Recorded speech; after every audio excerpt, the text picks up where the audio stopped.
Halo semuanya, terima kasih buat kalian yang sudah mampir di video ini dan selamat datang di channel aku ya. Dan kali ini aku akan bercerita sesuatu yang bisa dibilang menakutkan, menjijikkan, mengerikan. Pokoknya siapkan mental kalian, oke? Karena video ini berisi konten yang bisa menimbulkan perubahan emosi. Rasa sedih, resah, takut, bahkan dapat memicu trauma cuy. Nah, sebelum nonton, support aku dulu dong cuy, dengan cara like, comment, and subscribe. Mantap! Banyak cerita mengerikan di sekitar kita. Entah itu dongeng belaka atau bisa jadi kisah nyata yang tidak pernah terbayangkan sebelumnya cuy. Sempat gak kalian berpikir, bagaimana jika setiap dongeng yang mengerikan itu terjadi nyata di hidup kalian? Inilah 5 cerita urban legend mengerikan bagian 1 cuy. Hayu.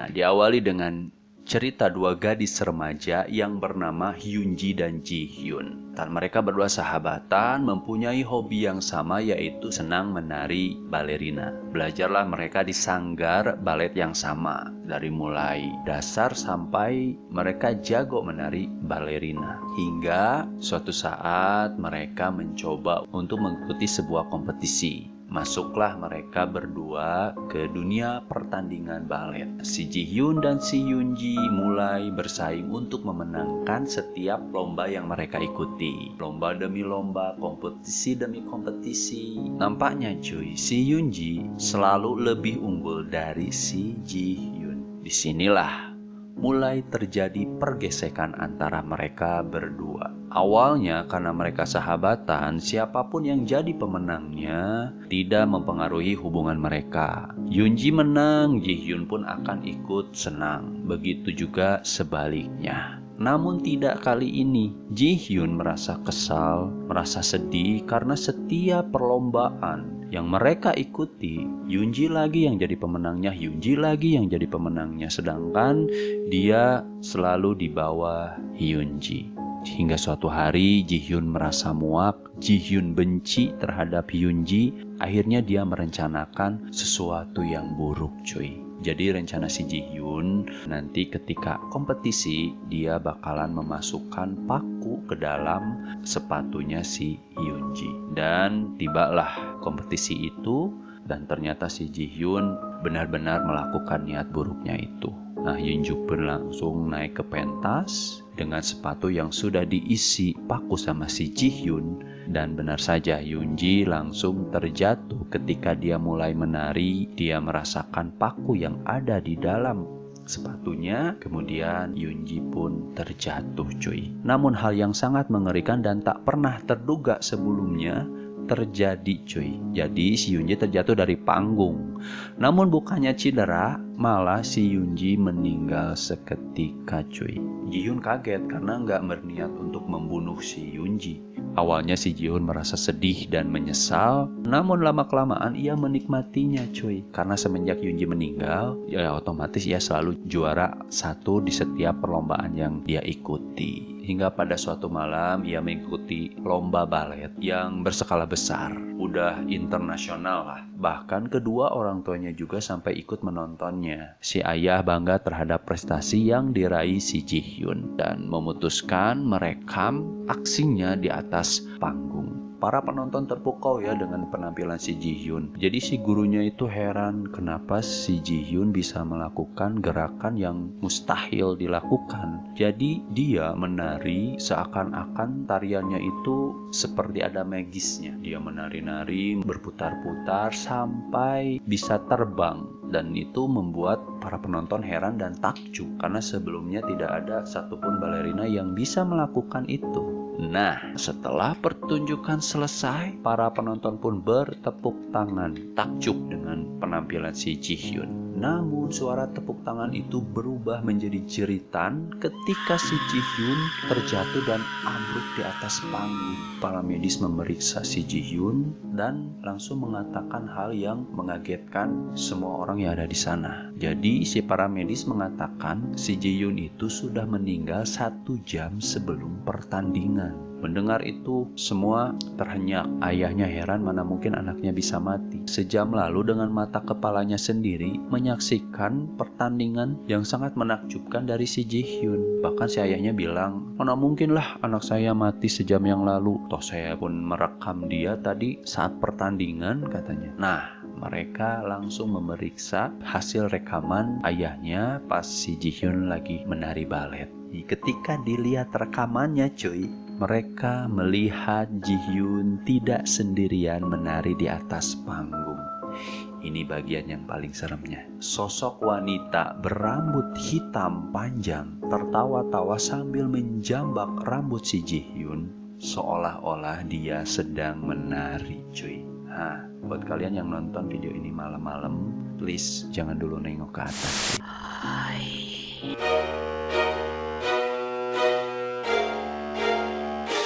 Ada seorang pria yang gemar fotografi. Suatu saat dia membeli sebuah kamera Polaroid. Lalu dia pun penasaran dan ingin mengecek kualitas dari si foto Polaroid itu. Dia pun langsung berfoto selfie dengan berbagai macam gaya. Dan dia berfoto selfie sendirian di kamarnya ya. Dia pun mulai menyusun foto satu persatu. Ketika dilihat hasilnya cuy, pria itu kaget dan ketakutan. Sebab di dalam foto itu ada kejanggalan yang mengerikan. Jadi gini nih, di foto pertama dia melihat ada seorang laki-laki berada di belakangnya cuy. Padahal ia yakin, tadi kan ia foto sendirian.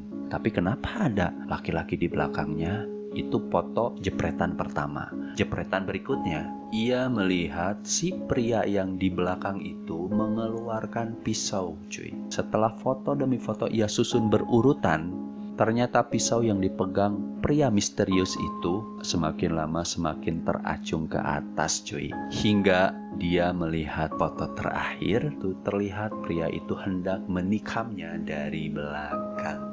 Lalu sebenarnya siapa sih laki-laki yang berada di belakangnya? Anehnya saat dia menoleh ke belakang tidak ada seorang pun yang berada di sana. Si pria itu langsung ketakutan. Sejak saat itu dia tidak berani lagi mengambil foto selfie dirinya cuy. Kira-kira nih jika dia memfoto selfie dirinya sekali lagi, apa yang bakalan terjadi? Next.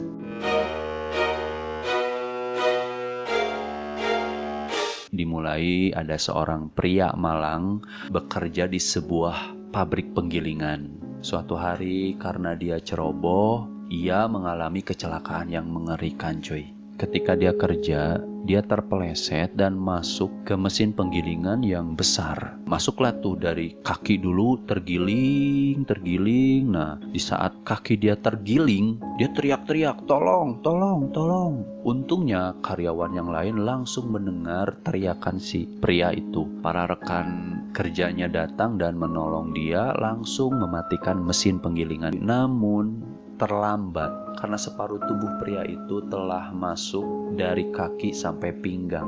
Jadi dari pinggang sampai kepala itu masih utuh, tapi ke bawahnya sudah benar hancur tergiling mesin. Nah, ini nih yang paling mirisnya, si pria tidak pingsan, tidak mati, dia bahkan masih sadar sesadar-sadarnya. Karena syok, dia pun tidak merasakan sakit meskipun tubuhnya sudah cuman tinggal sebagian. Teman-temannya datang melihat kondisi si pria itu begitu sangat mengerikan. Bahkan ada yang sampai muntah, ada yang sampai tidak sanggup dan pergi dari tempat lokasi. Lalu para medis datang, ikut ngeri melihat kondisi si pria. Karena posisinya dia sudah tidak utuh tapi masih bisa merespon saat ditanya dan diperiksa oleh dokter. Namun tubuhnya makin lama makin pucat. Dia kehilangan banyak darah dan tidak ada cara apapun untuk mengeluarkan tubuh pria itu dari mesin tanpa membunuhnya cuy.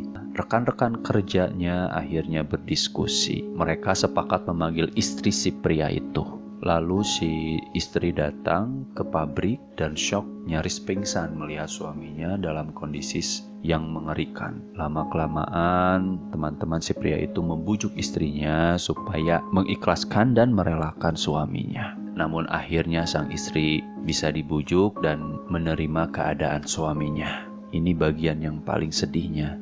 Dengan berlinang air mata, ia mencium suaminya untuk yang terakhir kali, cuy. Si pria itu makin lama makin lemah, namun tetap sadar dan bisa merespon dengan normal. Dia ngelihat ya rekan-rekan kerjanya ngelilingi dia. Dia pun berpikir saat itu bahwa teman-temannya akan menyelamatkan dan mengeluarkan tubuhnya dari mesin. Ternyata salah satu temannya mencoba untuk berkomunikasi dengan si pria itu. Komunikasinya itu kayak gini. Teman, kami tidak bisa membiarkanmu seperti ini. Bila engkau kami keluarkan, engkau akan mati kehabisan darah. Jika kami membiarkanmu di sana, maka kamu akan mati perlahan dengan sangat menyakitkan. Maafkan kami teman, kami harus mengambil keputusan ini. Ini yang terbaik untukmu. Setelah percakapan, si pria pun merespon dan langsung bertanya balik. Apa maksud kalian? Kata si pria itu. Maafkan kami sekali lagi teman. Dan mereka pun menyalakan mesin penggilingan itu, cuy. Lu bayangin sendiri bagaimana nasib akhir dari si pria itu.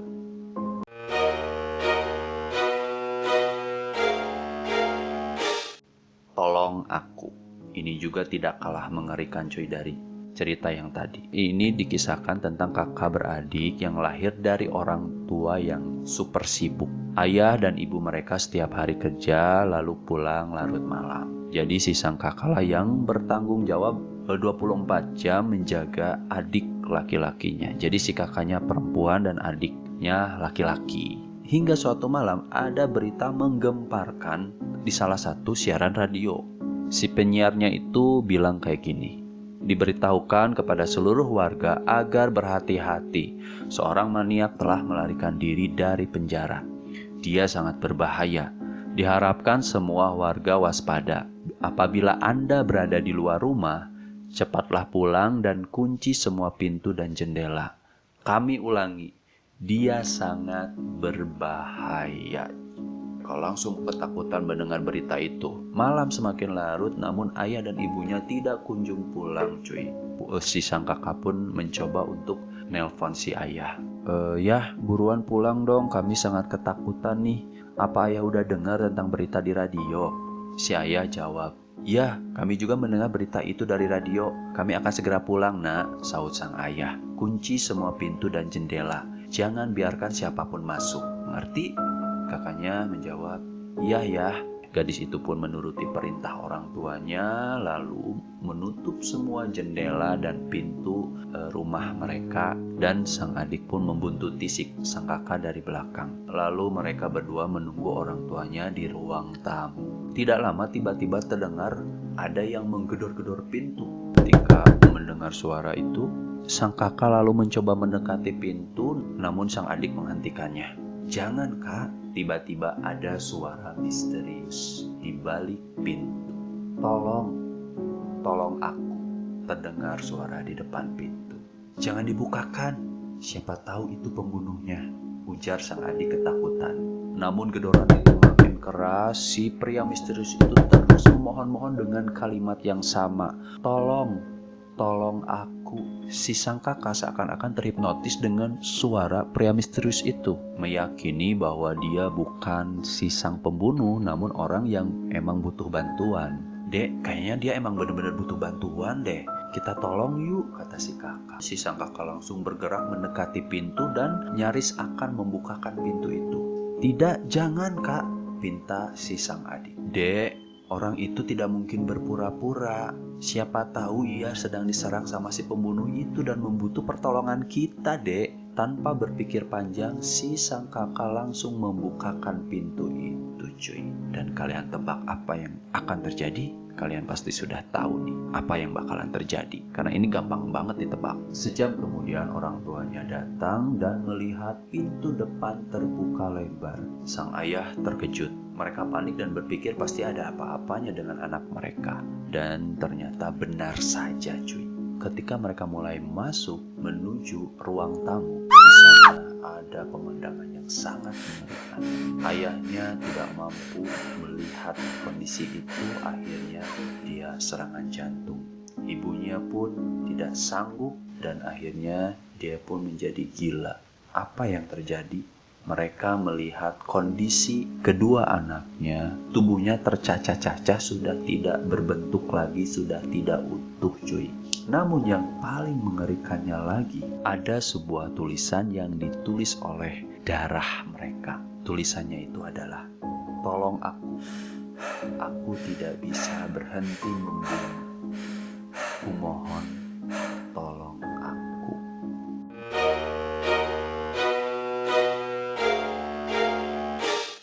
Dikisahkan ada seorang wanita muda dan bayinya hidup dalam sebuah kontrakan kecil.